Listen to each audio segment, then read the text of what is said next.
आज रविन्द्रनाथ टैगोर का famous poem where the mind is without fear को सरल एवं आसान शब्दों में समझने की कोशिश करते हैं। उससे पहले थोड़ा रविन्द्रनाथ टैगोर के बारे में जान लेते हैं। इनका जन्म कब हुआ था? 1961 में, मृत्यु 1941 में हुआ। अब लिस्ट ऑफ वर्क, इनका फेमस वर्क है गीतांजलि 1910, 1910 में पब्लिश हुआ था। टोटल नंबर ऑफ पोएम इसमें कितना है? 157 है। अब this poem is the 15th number of poem of 15 number of poem in Gitanjali. तो गीतांजलि में where the mind is without fear ये 15th नंबर पर है। इनका दूसरा वर्क देखते हैं, द क्रिसेंट मून 1921 में आया, द गार्डनर 1913 में, Gora 1910, the wreck 1921, the post office 1912, Sadhana 1913। Gitanjali 1910 में आया, the crescent moon 1921, the gardener 1913, Gora 1910, the wreck 1921, the post office 1912, Sadhana 1913, the home in the world 1916। The home in the world इनका 1916 में आया। अब Tagore was Nobel prize winner in 1930 in English literature for his famous work. अब book Gitanjali के लिए इनको रविन्द्रनाथ टैगोर को Nobel prize winner है, जो इनको 1913 में नोबेल प्राइज मिला था इंग्लिश लिटरेचर के लिए। इनके फेमस वर्क क्या है? गीतांजलि के लिए। अब देखते हैं पोएम को। Where the mind is without fear and head is held high, where knowledge is free। जहाँ मन भय मुक्त हो और सिर ऊंचा हो, जहाँ ज्ञान निःशुल्क हो। यहाँ पर पोएट ईश्वर से प्रार्थना करता है कि उसके देश के लोग और उसका देश ऐसा हो जहाँ उसके देश के लोग बिना किसी भय के सोचने और अपनी बात कहने के लिए स्वतंत्र हो, ज्ञान हर किसी के लिए आसानी से उपलब्ध हो। सेकेंड स्टेंजा में है, where the world has not been broken up into fragments by narrow domestic wars. जहां दुनिया टुकड़ों में नहीं बटी हो संकीर्ण घरेलू दीवारों से। यहाँ पर पोएट ईश्वर से प्रार्थना करते हैं कि उसका देश और समाज ऐसा हो और जिसका सामाजिक विभाजन नहीं हो। पोएट सामाजिक विभाजन का आलोचना करता है। आदर्श समाज को जाति और धर्म जैसी बाधाओं से दूर रहना चाहिए।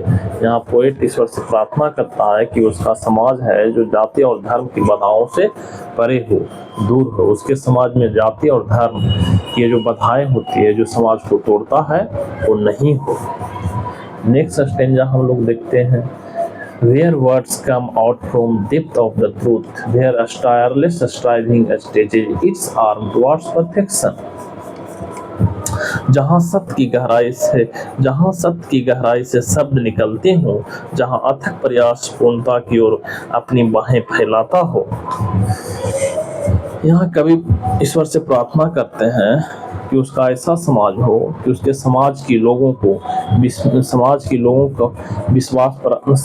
लोग में सत्य की बोलबाला हो, विश्वास पर आधारित खुले संवाद की अनुमति देता है हो और छल कपट और शोषण को हतोत्साहित करता है। इसलिए पोएट कहता है कि एक आदर्श समाज में लोगों को ईमानदार होना चाहिए और सत्य बोलना चाहिए।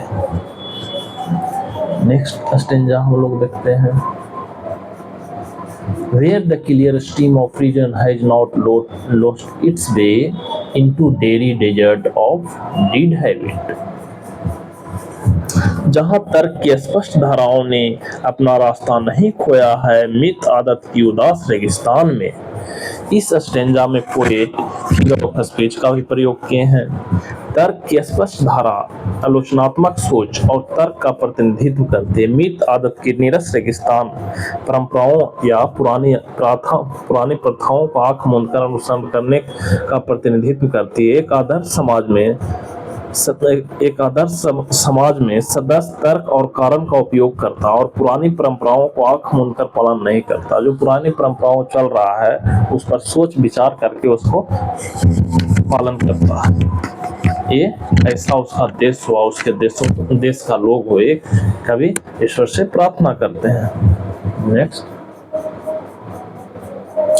into the हो चुका है, where the mind is lead forward by thee into your winding thought and action into that heaven of freedom, my father let my country awake। जहाँ मन तुम्हारे द्वारा आगे बढ़ाया जाता है निरंतर व्यापक होते विचारों और कार्यों में, स्वतंत्रता के उस स्वर्ग में मेरे पिता मेरे देश को जगाओ। पोएट यहाँ ईश्वर से प्रार्थना करता है कि उनके देशवासियों के मन को सही दिशा दिखाओ। जब मन को मार्गदर्शक ईश्वर के द्वारा किया जाएगा तो इससे नए विचारों की खोज होगी, दुनिया के बारे में समझ विस्तार होगा और सोच में नयापन आएगा, और यह विस्तृत ज्ञान अधिक सार्थक और प्रभावी कार्यों में तब्दील हो जाएगा और समाज का कल्याण होगा। कवि चाहता है कि उसका देश भारत जाग जाए और स्वतंत्रता की इस स्थिति को प्राप्त करे और अपना देश स्वर्ग जैसा बन जाए, जहां लोगों के पास सम्मान, ज्ञान और शक्ति हो। इस तरह से एक पोएम है जो एक भक्ति पोएम है, देश के प्रति रविन्द्रनाथ टैगोर ने लिखे हैं। अब इस पोएम के कुछ फेमस ऑब्जेक्टिव को हम लोग देख लेते हैं जो एग्जाम पॉइंट ऑफ व्यू से इम्पोर्टेंट है। तो पहला है Tagore is known as, Tagore किस नाम से जाने जाते थे, दूसरा नाम इनका और नाम तो गुरुदेव, पहला ऑप्शन बी होगा, गुरुदेव के नाम से भी जाने जाते थे। According to Tagore narrow domestic wall refers to, Tagore के अनुसार नैरो डोमेस्टिक वॉल रेफर करता है क्या, तो देखते हैं नैरो माइंडेड थिंकिंग यानी कि छोटा सोच हुआ, तो इसीलिए नैरो माइंडेड थिंकिंग 2 का सी होगा। Tagore compare a clear steam to, clear steam किससे कंपेयर किए हैं, टैगोर कंपेयर से क्लियर स्टीम टू रीजन, यानी कि क्लियर स्टीम यहाँ पर रीजन देने के लिए बोल रहे हैं कि कोई पुरानी परंपराओं या जो भी हो उसको सोच विचार करके ही फॉलो करना चाहिए। तो 3 का आंसर बी होगा।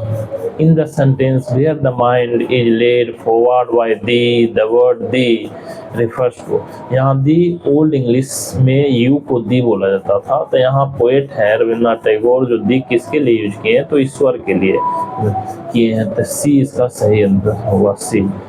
In the poem where the mind is without fear, Tagore pray to God for uplifting, यानी कि where the mind is without fear pray कर रहे हैं, किस लिए कर रहे हैं, तो हिज कंट्री मैन के लिए, अपने देशवासियों के लिए प्रे कर रहे हैं, तो ये आंसर इसका सही होगा 5 का A. Where the mind is without fear is A, where the mind is without fear क्या है, तो एक पोएम है, तो इसका सी आंसर सही होगा।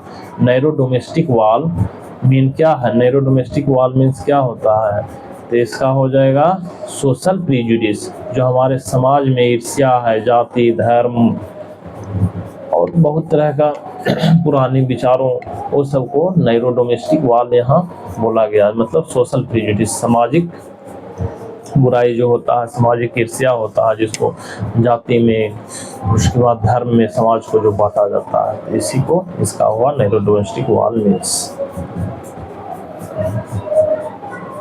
एंटोनिम्स ऑफ लॉजिक इज, यहाँ लॉजिक का एंटोनिम्स क्या होगा, इलॉजिक होगा, तो इसीलिए इसका आंसर 8 का बी होगा, illogic. Tagore compare reason with, reason किससे कंपेयर किए हैं, तो स्ट्रीम से किए हैं, धारा से, तो यहाँ बी इसका सही होगा 9 का। The poem where the mind is without fear is address to, where the mind is without fear किसको एड्रेस कर रहे हैं टैगोर, कभी यहाँ पोएट, तो ईश्वर को एड्रेस कर रहे हैं, उन्हीं से प्रार्थना कर रहे हैं मेरे देश इस तरह से हो।